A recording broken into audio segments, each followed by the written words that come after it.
Hi everyone, welcome back to the channel. If you've seen warnings about the June 2026 Secure Boot deadline and you're worried that your Windows 11 or Windows 10 PC might stop booting, don't panic. In this video, I'll explain what this deadline really means, who is affected, and whether you need to do anything before June 2026. Let's get started. What's happening in June 2026? Microsoft is retiring older Secure Boot certificates that were introduced back in 2011. The first major expiration date is June 27, 2026. To prepare for this change, Microsoft is replacing the old certificates with newer 2023 certificates through Windows Update. Will your PC stop booting?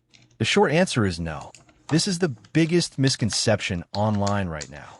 When the 2011 Secure Boot certificates expire, your Windows PC will not suddenly stop starting. Your computer should continue to boot normally.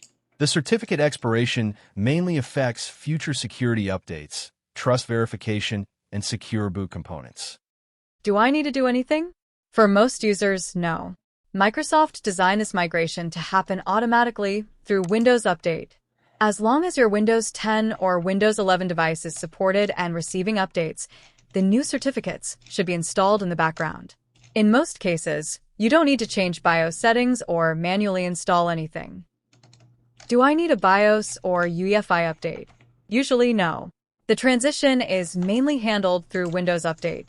However, some older computers may need a firmware update from the manufacturer if they don't fully support the new certificate infrastructure.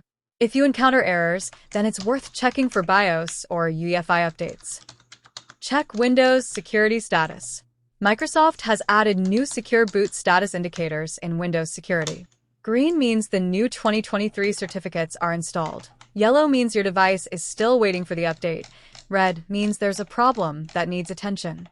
These indicators make it easy to see whether your device is ready for the transition. What if I ignore the update? Your PC will probably continue to boot normally. However, over time, systems without the new certificates may have trouble receiving future Secure Boot trust updates and security improvements. That's why Microsoft recommends allowing the update to install. So the bottom line is simple. The June 2026 Secure Boot deadline is not going to stop your Windows 10 or Windows 11 PC from booting. For most users, the update will happen automatically through Windows Update and no manual action is required. If you found this video helpful, don't forget to like, subscribe, and turn on notifications for more Windows tips and updates. Thanks for watching, and I'll see you in the next video.